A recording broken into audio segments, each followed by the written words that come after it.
welcome back to ESL Learners.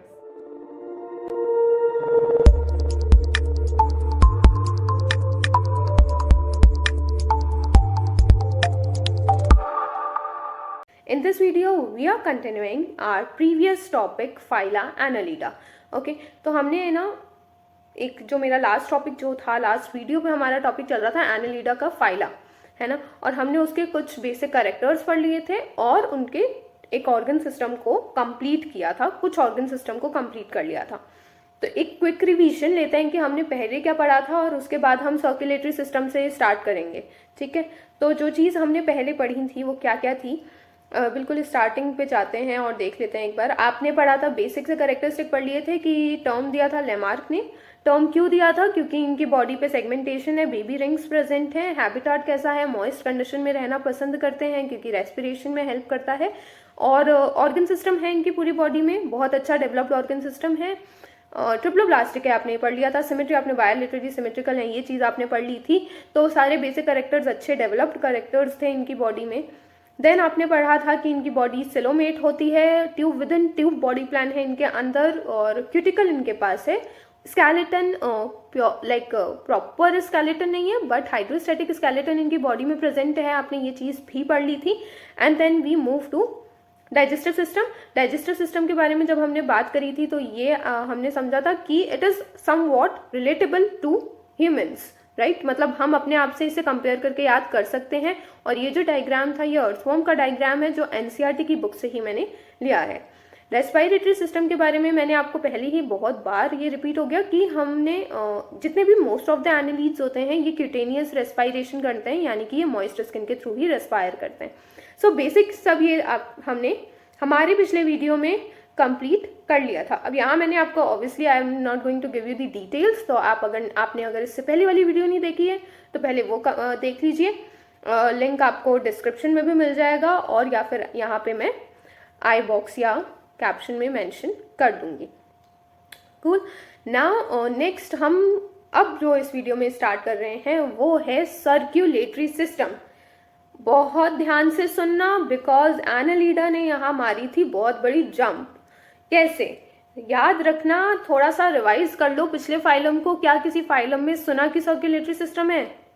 किसी भी phylum में हमने सर्कुलेटरी सिस्टम डिस्कस किया ही नहीं था, और यहाँ पे एकदम से एनालिड के पास सर्कुलेटरी सिस्टम आया और वो भी क्लोज्ड, यानी कि डेवलप्ड, बहुत अच्छा खासा डेवलप्ड सिस्टम इन्होंने शो किया।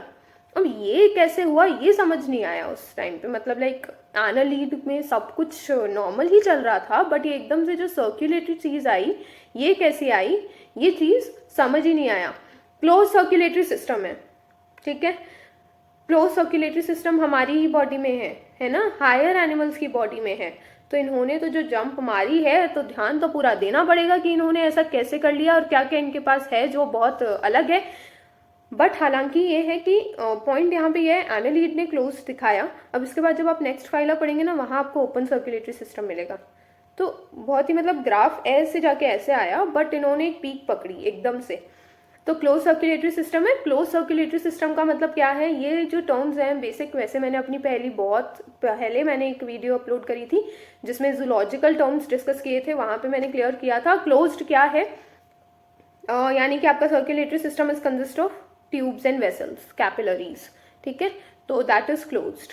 ओपन में क्या होता है, कोई ट्यूब नहीं है, कोई वेसल नहीं है, पूरी बॉडी में खून बह रहा है, बहने दो। यहाँ पे ऐसा नहीं है, यहाँ एक सिस्टमेटिक वे है। ये सर्कुलेटरी सिस्टम का डायग्राम है, अर्थवॉर्म का ही है, एनसीईआरटी की बुक से ही लिया गया है ऑब्वियसली। बट यहाँ पे आप देख सकते हैं कि डॉर्सल वेसल भी है और वेसल है यानी कि ट्यूब्स प्रेजेंट हैं, ठीक है। यहाँ आपके पास कमिसरल वेसल है यानी कि डिफरेंट बॉडी पार्ट से जो आ रहे हमारे वेसल्स हैं वो हैं। वेंट्रल वेसल भी प्रेजेंट है, तो एंटीरियर लूप्स हैं, ईसोफेगल वेसल है, सारे ही वेसल्स प्रेजेंट है यानी कि क्लोज सर्कुलेटरी सिस्टम है। हार्ट कैसा है, हार्ट ट्यूब्यूलर है और न्यूरोजेनिक है। दोनों ही चीज को बड़े ध्यान से समझना। ट्यूब्यूलर क्यों है, क्योंकि ट्यूब जैसा हार्ट बना हुआ है और कम से कम 4-5 है, 4 to 5 हार्ट हैं, जैसे कि यहाँ पे ये जो है ना ये हार्ट है। ओके, चेंज कर लेते हैं कलर, ये ना मिक्स हो रहा है। ओके वेट, ब्लू लेते हैं, या ये देखिए यहाँ पे जो है ना ये एक हार्ट है, फिर यहाँ पर एक ये हार्ट है, इस तरीके से फिर एक ये रहे यहाँ पे, ये दोनों ही कंटिन्यूअस में ये दोनों हार्ट हैं। तो लेटरल हार्ट्स प्रेजेंट है 4 से 5, वही यही काउंटिंग है इनकी। और न्यूरोजेनिक है हमारा हार्ट, मायोजेनिक है, यानी कि the heart which is controlled by muscles, cardiac muscles, तो उसे हम मायोजेनिक कहते हैं। अब इनका जो दिल है, इनका जो हार्ट है, it is controlled by there nervous system, ठीक है, जो इनके पास नर्व गैंग्लिया है वो कंट्रोल करता है, इसीलिए ऐसे हार्ट को कहा न्यूरोजेनिक, ठीक है। ब्लड सेल्स प्रेजेंट हैं और ब्लड सेल्स में हीमोग्लोबिन प्रेजेंट है। करेक्टरिस्टिक्स को देखना, बहुत ही ज़्यादा जंप मारा इन्होंने। हीमोग्लोबिन प्रेजेंट है यानी कि रेड कलर का ब्लड है, और भी कुछ पिगमेंट्स प्रेजेंट है जैसे कि हीमो आयरेथ्रीन प्रेजेंट है। हीमो से आप ना ये चीज़ सेट कर लें कि जहाँ हीमो है मतलब वहाँ रेड कलर है। और एक है chlorocruorin which gives green colour to the blood. तो कुछ एनालिड्स में ये पिगमेंट भी प्रेजेंट है। ये था सर्कुलेटरी सिस्टम का, बहुत ज़्यादा डिफिकल्ट नहीं है बट बहुत इंपॉर्टेंट है, ठीक है। सबसे पहला फाइला जहाँ सर्कुलेटरी सिस्टम देखने को मिला, ठीक है। और हीमोग्लोबिन है इनके खून में, यानी रेड कलर का खून है इनके पास। न्यूरोजेनिक हार्ट है इनके पास, क्योंकि इसके बाद जब अर्थ्रोपोड आएगा ना तो ओपन सर्कुलेटरी हो जाएगा, यहाँ क्लोज रहे, तो ये अपने आप में बहुत इंपॉर्टेंट है, ठीक है। Next, excretory system. Excretory system के लिए ना आप लोगों ने पढ़ा था प्लेटीहेलमिन्थ में फ्लेम सेल, ठीक है। फिर आपने पढ़ा एस्किलहेलमिन्थ में रेनेट सेल जो एच शेप सेल है, ठीक है, इफ यू रिमेंबर, तो वो चीज़ें आपने वहाँ पढ़ ली थी। यहाँ पे सिस्टम है पूरा, ठीक है, यानी कि यहाँ पे भी नेफ्रीडिया प्रेजेंट होते हैं एक्सक्रीटरी सिस्टम के लिए, और डिफरेंट पार्ट में डिफरेंट नेफ्रीडिया हैं। इसका क्या मतलब है, ये एक बार डायग्राम पे आप फोकस करिए जो अगेन एनसीईआरटी से लिया गया है। ये देखिए, फेरेंजियल पोर्शन में एक अलग ही नेफ्रीडिया प्रेजेंट है, उसके बाद इंटरग्यूमेंट्री पोर्शंस में नेफ्रीडिया अलग दूसरे नेफ्रीडियाज प्रेजेंट है, उसके बाद एक सेप्टल नेफ्रीडिया प्रेजेंट है सबसे नीचे की तरफ, ठीक है। यानी कि डिफरेंट पार्ट्स हैं और डिफरेंट नेफ्रीडिया प्रेजेंट है, डिफरेंट पार्ट्स हैं और डिफरेंट नेफ्रीडिया प्रेजेंट है। इसका मतलब ये है, नेफ्रीडिया का काम क्या है, नेफ्रीडिया का बस काम इतना सा है कि वो एक्सक्रीशन में मदद करेगा और ऑस्मो रेगुलेशन में मदद करेगा। एक्सक्रीटरी प्रोडक्ट यानी कि जो वेस्ट प्रोडक्ट होते हैं उनको बॉडी से बाहर निकालेगा, और ऑस्मो रेगुलेशन मतलब कि वो कंट्रोल करेगा वाटर का अमाउंट, की एक्सेस जो अमाउंट ऑफ वाटर है वो बॉडी से बाहर ना चला जाए। इस बात का रेगुलेशन भी यही रखते हैं, ठीक है। जितने भी एक्वाटिक एनालिड्स हैं यानी कि निरीस वाले जो कैटेगरी के हैं वो अमोनोटैलिक होते हैं because they release ammonia from their body, and जितने भी टेरेस्ट्रियल होते हैं दे आर यूरियोटैलिक यानी कि वो यूरिया रिलीज कर रहे हैं, दैट्स वाई। नर्वस सिस्टम पे आते हैं। Nervous system is not too well developed, but हम मानेंगे कि अभी तक के फाइला से ये बहुत हद तक डेवलप हुआ। यहाँ पे पेयर्ड गैंग्लिया प्रेजेंट है। गैंग्लिया क्या होता है, ग्रुप ऑफ साइटोन्स, ठीक है। तो पेयर्ड गैंग्लिया प्रेजेंट है और इनके पास एक वेंट्रल नर्व कोड है। वेंट्रल नर्व कोड का मतलब है कि जो पीछे बैक साइड पे जो ऑर्गन होंगे, यानी कि जो वेंट्रल साइड में ऑर्गन है एनालिड्स के, उनको भी ब्रेन से कनेक्ट करने के लिए नर्वस सिस्टम डेवलप्ड है, ठीक है। जैसे हमारा जो नर्वस सिस्टम है ये क्या करता है, ये हमारे हर एक बॉडी पार्ट को कनेक्टेड रख रहा है, whether it is ventral whether it is dorsal. तो नर्वस सिस्टम में वेंट्रल नर्व कोड प्रेजेंट है, ठीक है। जैसे हमारे यहाँ पे हमारे पास क्या है कि स्पाइनल कोड है जिसके थ्रू नर्व्स रन कर रही हैं, तो this is the kind of much more developed version of ventral nerve code, हमारा स्पाइनल कॉर्ड, ठीक है। तो आप स्पाइनल कॉर्ड की जगह इनका वेंट्रल नर्व कोड इमेजिन कर लीजिए। तो इनके पास डबल वेंट्रल नर्व कोड है, पेयर्ड गैंग्लिया है, तो बहुत हद तक एक्चुअली डिसेंट नर्वस सिस्टम इनके पास आ गया था। Now moving to their locomotion, ठीक है। इससे पहले भी मैंने जब वीडियो स्टार्ट किया था, मतलब पिछले वीडियो की स्टार्टिंग में मे बी आई मेंशन्ड कि इनके पास लोकोमोटरी ऑर्गन प्रेजेंट है और इनके मसल्स भी किस चीज़ में मदद कर रहे हैं, they are helping them in movement. तो क्या है इनके पास, देखिए फ्लैसी एक्सटेंशंस प्रेजेंट होते हैं इनके पास जो स्विमिंग में मदद करते हैं। ये निरीज का डायग्राम है, मैंने आपको कहा था कि आपको निरीज थोड़ा क्लियरली मैं दिखा दूंगी। ये ऐसा दिखता है निरीज, तो इस पे पहले नोटिस कर लेते हैं क्योंकि लीच को आपने देख लिया और अर्थफॉर्म को तो आप जानते ही हैं, तो ये तो आप देख चुके हैं। यहाँ पे निरीज को देख लेते हैं। इसकी बॉडी में ना ये देखिए सेगमेंट्स उतने क्लियरली नहीं दिख रहे होंगे आपको, नहीं देख सकते हैं आप। इस वाले पोर्शन को थोड़ा सा गौर से देखना, यहाँ आपको सेगमेंट्स बहुत क्लियरली दिख रहे होंगे। तो ये तो सेगमेंट आप देख रहे हैं। दूसरा आप देख रहे हैं कि इनकी बॉडी पे है ना साइड में ये लेग जैसे स्ट्रक्चर्स प्रेजेंट है, ठीक है। ये है पैरापोडिया, क्लियर है ना। दिस इज पैरापोडिया, जो जितने भी एक्वेटिक एनालिड्स होते हैं वो उन्हें मदद कर रहा है। स्विम करने में। अब इसका मतलब ये नहीं है कि पैरापोडिया सिर्फ एक्वेटिक एनालीड्स के पास है, नहीं। हाँ, ये पैरापोडिया सबके पास है, सभी एनालीडा के पास होते हैं, और बस ये पॉइंट है कि पैरापोडिया का स्विमिंग में यूज ये लोग करते हैं। ये लोग मतलब ये एक्वेटिक एनालीड्स यूज कर रहे हैं, ठीक है।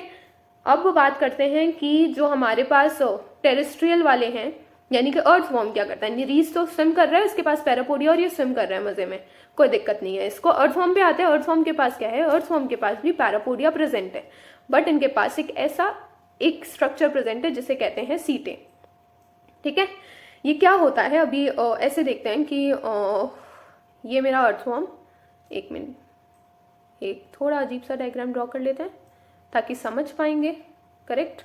अजीब ही बोलेंगे इसको, बड़ा कोई इतना तो अच्छा हो नहीं रहा है।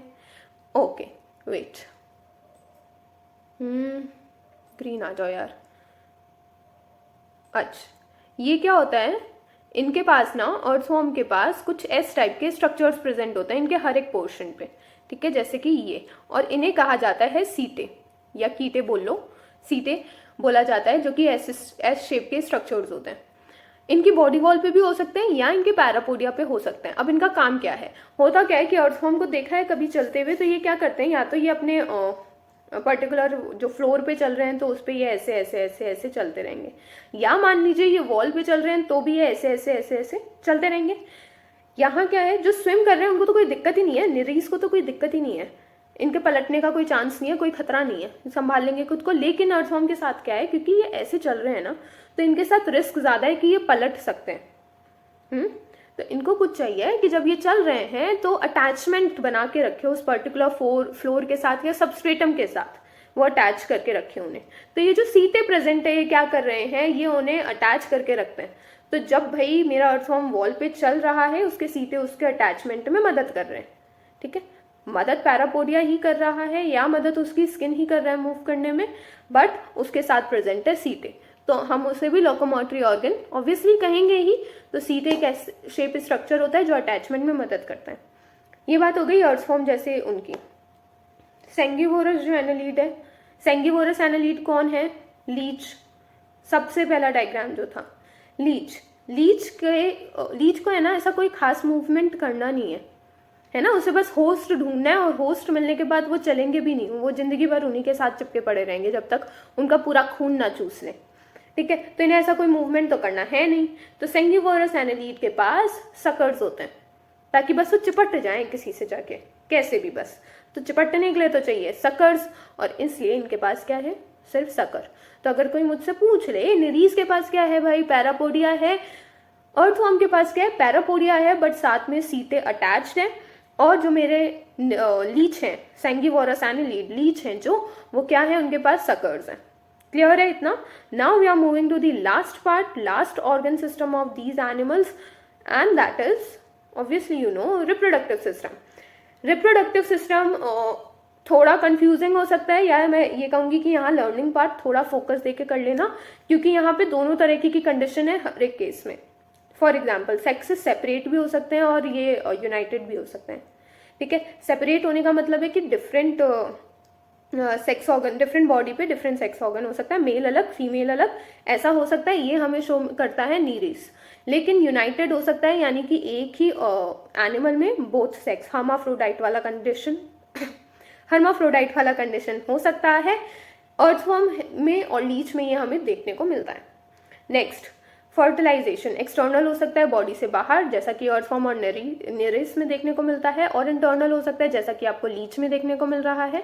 डायरेक्ट डेवलपमेंट हो सकता है, यानी कि बेबी से डायरेक्ट अडल्ट बन सकता है, अर्थवॉर्म और लीच में देखने को मिलता है। इनडायरेक्ट डेवलपमेंट भी होता है, जो कि हमें निरिस में देखने को मिल रहा है। अच्छा, जब भी इनडायरेक्ट डेवलपमेंट होता है, लार्वा का फॉर्मेशन होता है, और इनके लार्वा को बोला जाता है ट्रोकोफोर, ठीक है। ये याद रखने वाली चीज है कि जितने भी एनालीड्स होते हैं उनके लार्वा क्या होते हैं, ट्रोकोफोर होते हैं। तो बेसिक है रिप्रोडक्टिव सिस्टम, बेसिक है क्योंकि आपको ये टर्म्स बहुत अच्छे से क्लियर है। सेपरेट का क्या मतलब है, यूनाइटेड का क्या मतलब है, होपफुली, है ना। एक्सटर्नल इंटरनल फर्टिलाइजेशन आपको पता है, एक्सटर्नल फीमेल बॉडी के बाहर फर्टिलाइज होना, और इंटरनल फीमेल बॉडी में फर्टिलाइज हो जाना। डायरेक्ट इनडायरेक्ट आपको पता है, तो टर्म्स तो बहुत सिंपल है, बट हाँ थोड़ा सा क्या है कि हर एक कंडीशन में यहाँ दोनों तरह के एग्जाम्पल्स मिलेंगे, तो वो आपको याद रखना है। कोई एक यहाँ पे डोमिनेंट कंडीशन में ऐसा नहीं है, दोनों ही बराबर में चल रहे हैं, तो दोनों आपको याद रखना पड़ेगा। But that's it for the annelids. और बहुत इंपॉर्टेंट फाइला है ये, अगेन रिमाइंडर इसलिए दे रही हूँ ताकि आप थोड़ा ध्यान देके पढ़ें इन फाइला को। एनालीड हो गया, आर्थ्रोपोडा हो गया और मोलस्का जो अब आने वाला है, ये तीनों तो बहुत ही इंपॉर्टेंट है। ठीक है, आप चाहे नीट करिए, आप चाहे फ्यूचर में जाके जूलॉजी पकड़ लिए और बीएससी करिए आप लाइफ साइंस में, ये तीनों फाइला बहुत इंपॉर्टेंट है, आते ही हैं। ठीक है, तो इनके बारे में आप हमेशा याद रखिएगा और थोड़ा सा इंटरेस्ट के साथ पढ़िएगा क्योंकि डेवलपमेंट्स आ रहे हैं। पहले भी वीडियो में मैंने बोला था कि आप प्लीज़ कनेक्ट करिए कि कैसे कैसे डेवलपमेंट हो रहा है, क्योंकि अब आप ह्यूमन के पास जा रहे हैं और खुद का डेवलपमेंट कैसे हुआ इसकी सीढ़ी समझना तो इंटरेस्टिंग पॉइंट होता है ना। तो ध्यान से पढ़िए, इंटरेस्ट के साथ पढ़िए। And that's it for the video. I hope video पसंद आ रही होंगी, और अगर वीडियोस सच में पसंद आ रही हैं तो please guys do support, like करिए, सब्सक्राइब करिए चैनल को। Thank you, bye bye.